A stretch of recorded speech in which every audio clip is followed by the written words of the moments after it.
Hello students. किसी भी country की डेवलपमेंट के लिए, इकोनॉमिक डेवलपमेंट के लिए बहुत ज़्यादा ज़रूरी होता है उस कंट्री की डिफेंस टेक्नोलॉजी को डेवलप होना, उस कंट्री की मिलिट्री को डेवलप होना। अगर हम डिफेंस एक्सपर्ट्स की माने तो वो कंट्री सबसे ज़्यादा मजबूत होती है जिनके सी रूट्स बहुत ज़्यादा प्रोटेक्टेड हैं। ऐसे ही सी रूट्स प्रोटेक्टेड करने के लिए इंडिया ने एक बहुत अच्छी डील साइन करी है जिसमें हम यूएस से बहुत ही अच्छे ड्रोन्स लेने वाले हैं, जिसमें हम इंडिया के अंदर में खुद न्यूक्लियर सबमरीन्स भी डेवलप करेंगे और कुछ एक ड्रोन्स लिया जाएगा जिसका नाम है MQ-9B। ये हम रिसेंटली एक डील साइन करी है इंडिया और यूएसए के लिए, और जिसके अंदर में बहुत ही अच्छी बात है कि हम इस टेक्नोलॉजी को आज हम इंडिया के अंदर में बना पाएंगे, इंडिया की बाउंड्री के अंदर में बना पाएंगे, जिससे हमारी सॉवरेनिटी इंटीग्रिटी भी मेंटेन हो पाएगी। Government clears deals to build nuclear submarine buy MQ-9B aircraft, जो कि ड्रोन की तरह दिखता है, यानी ड्रोन की तरह ये आर्टिलरी गन्स फायर कर सकता है, ये सर्वेलेंस कर सकता है, ये रिकनेसेंस कर सकता है, ट्रेनिंग प्रोवाइड कर सकता है हमारे एयरफोर्स पायलट्स को। और ये बहुत ही अच्छी डील हमने अभी रिसेंटली साइन की है। इस लेक्चर को आगे बढ़ाने से पहले आपको बता दें कि चहल एकेडमी इस दशहरा के शुभ अवसर पर लाए हैं 50% discount for a short time period, जिसमें हमारी जो ऑनलाइन कोर्सेज है उसका जस्ट फीस हाफ कर दिया गया है 49,999 में, और जो हमारे फाउंडेशनल रिकॉर्डेड को लेक्चर्स होते हैं उसका जस्ट अमाउंट होगा आपको 19,999। इसके बारे में अगर आप डिटेल जानकारी प्राप्त करना चाहते हैं तो डिस्क्रिप्शन बॉक्स में लिंक को क्लिक करके आप इस इंफॉर्मेशन को अवेल कर सकते हैं, इस इंफॉर्मेशन को ले सकते हैं। बात करते हैं रीसेंट डेवलपमेंट की, तो हमारी इंडिया ने अभी रिसेंटली डील साइन की है जिसमें हम न्यूक्लियर सबमरीन, यानी न्यूक्लियर से चलने वाली सबमरीन्स, यानी इंडिया के पास अभी तक इस तरह की कोई बड़ी सबमरीन नहीं थी जिसको न्यूक्लियर से चलाया जा सके, जिसका एंड्योरेंस पावर बहुत ज्यादा हो, जिसकी स्पीड बहुत ज्यादा हो। अब हमने वो डील साइन कर ली है।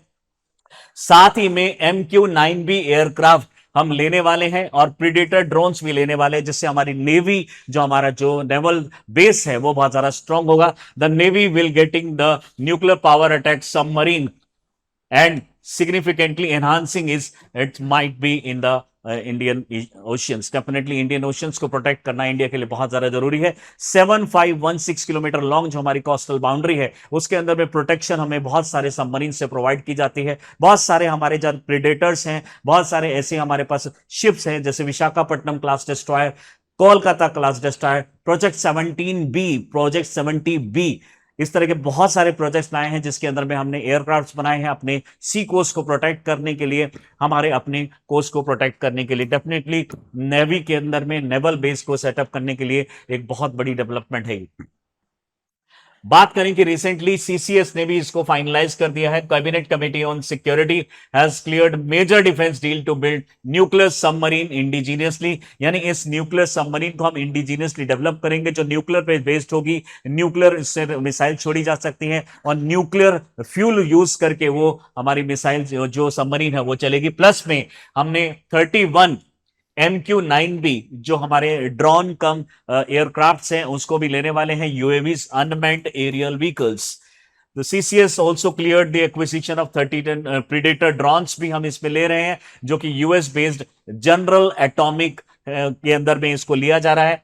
Foreign military sales contract between the two government, दोनों गवर्नमेंट, यूएस और इंडिया की गवर्नमेंट ने इस डील को अब फाइनलाइज कर दिया है और सीसीएस ने इसको फाइनली प्रोक्लेम भी कर दिया है कि हम इस डील को फाइनलाइज करने वाले हैं। The move will be a significant capability boost for the navy and the army forces.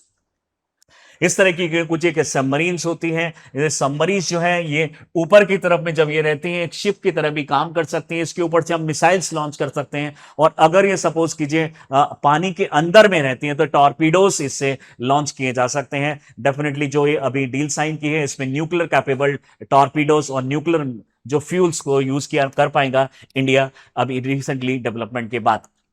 यानी अगर हम बात करें MQ-9B स्काई गार्जियन बोला जा रहा है इसको, डेफिनेटली स्काई में जब ये उड़ेगा तो हमें एक बहुत अच्छे लेवल की प्रोटेक्शन मिलने वाली है। जिसमें इसकी बात करें तो जनरल एटॉमिक एरोनॉटिकल सिस्टम जो कि एक यूएस की एजेंसी है, उन्होंने इसको डेवलप की है और अब हम इसको इंडिया में लाने वाले हैं।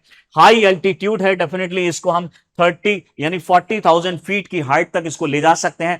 40 आवर्स की इसकी एंड्योरेंस लिमिट है, यानी एक बार उड़ाने के बाद इसको 40 घंटे तक हवा में रखा जा सकता है और अपने सर्वेलेंस, रिकनेसेंस और ये आर्टिलरी फायरिंग वहां से की जा सकती है, वीडियो रिकॉर्डिंग की जा सकती है, स्नैप जो है उसमें ली जा सकती है, यानी पिक्चर क्लिक की जा सकती है। मिलिट्री और सिविलियन एप्लीकेशन इससे बहुत सारी हो सकती हैं। 79 फीट कि इसकी जो विंग्स हैं अप्रोक्सीमेटली 79 होंगी और जो लेंथ है यानी 36 होगी। यानी एयरक्राफ्ट में माना जाता है कि जितनी बड़ी उसकी विंग्स होती हैं उतना ज्यादा उसका एंड्योरेंस पावर होता है। डेफिनेटली इसमें ऐसी टेक्नोलॉजी यूज की गई है जिसमें हमारा जो मटेरियल यूज किया गया है उसकी जो इतना लाइट वेट मेटल इसमें यूज किए जाते हैं जिसकी वजह से उसकी एंड्योरेंस पावर 40 आवर्स तक भी हो पाएगी, यानी MQ-9B की। बात करें इसकी फर्दर डिटेल्स की तो इसके अंदर अगर हम देखें तो इसका जो वेट होगा 5670 केजी होगा सिर्फ, जो कि एक छोटे से ड्रोन के भी यानी बराबर है। यानी ये इस तरीके से कुछ आपको दिखाई देता है। फ्यूल कैपेसिटी इसकी 2721 केजी की है। पेलोड कैपेसिटी यानी इसमें इतना पेलोड लिया जा सकता है।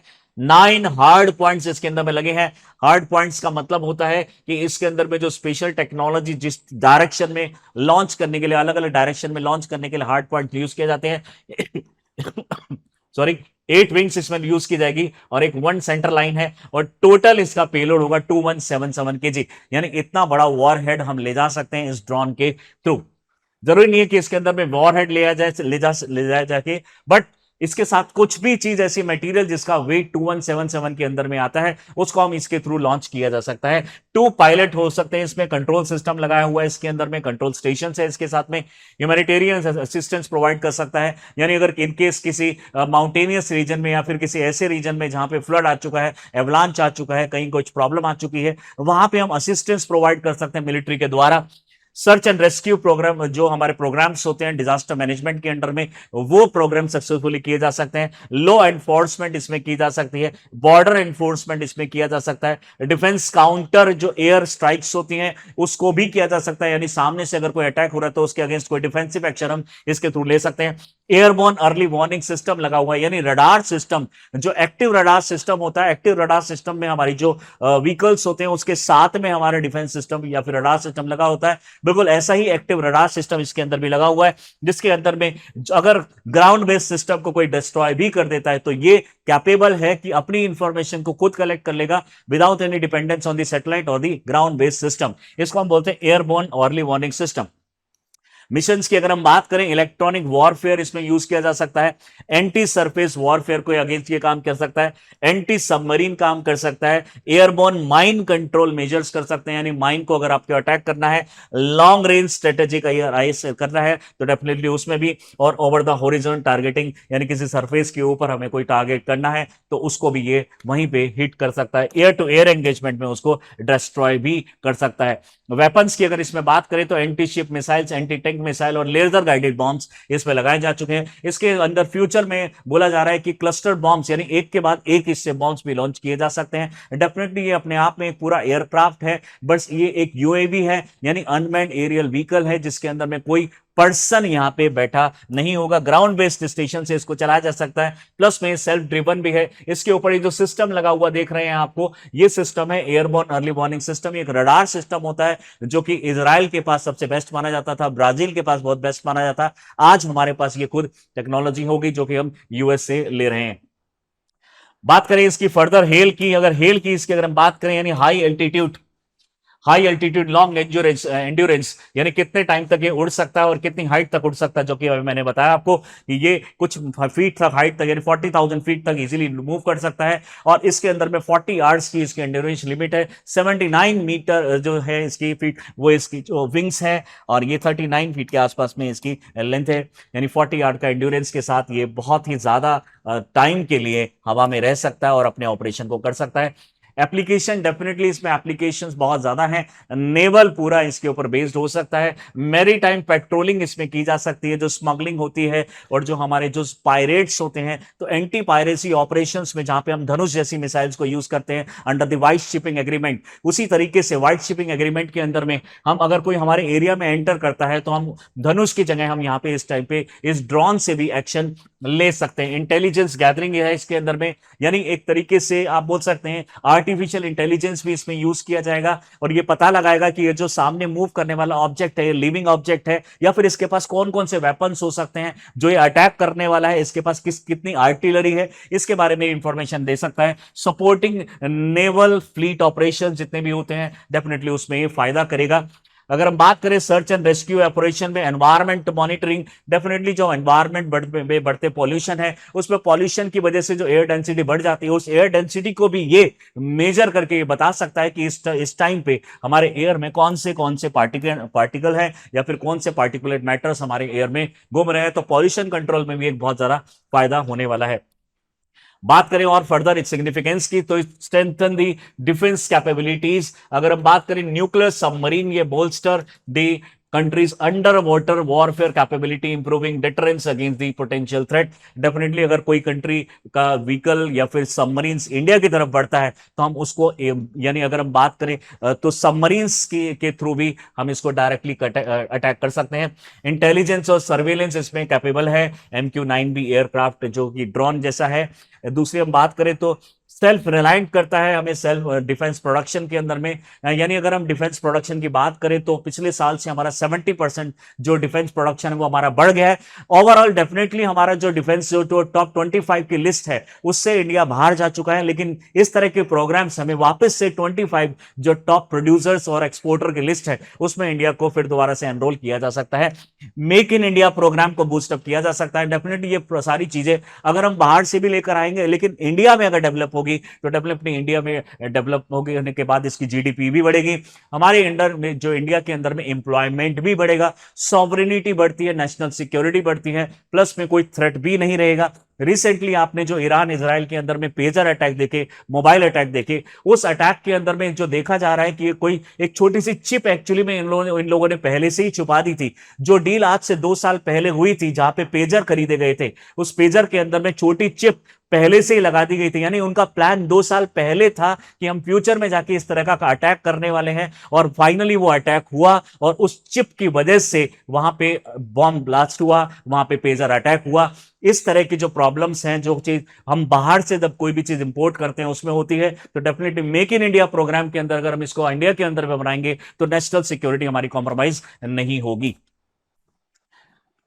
बात करते हैं डेफिनेटली इसके अंदर बहुत ज्यादा एक तरीके से आप बोल सकते हैं कैपेबिलिटी है जॉब जनरेट करने की। हमारे इंडिया के अंदर में जिस तरीके से अनएम्प्लॉयमेंट की रेट बढ़ती जा रही है, करंटली जो हमारा अनएम्प्लॉयमेंट रेट वो 9 के आसपास पहुंच जाता है, कभी 7 से 9% के आसपास हमारा एवरेज रहता है अनएम्प्लॉयमेंट रेट। उस अनएम्प्लॉयमेंट रेट को भी हम यहाँ पे कंट्रोल कर सकते हैं, मैन्युफैक्चरिंग सेक्टर को बूस्टअप कर सकते हैं, R&D को हम इसमें बूस्टअप कर सकते हैं। डेफिनेटली हमारी जो डोमेस्टिक मार्केट है उसके अंदर में सप्लाईज बढ़ाई जा सकती है, लोकल इंडस्ट्री के अंदर में हम इसको इंप्रूव कर सकते हैं।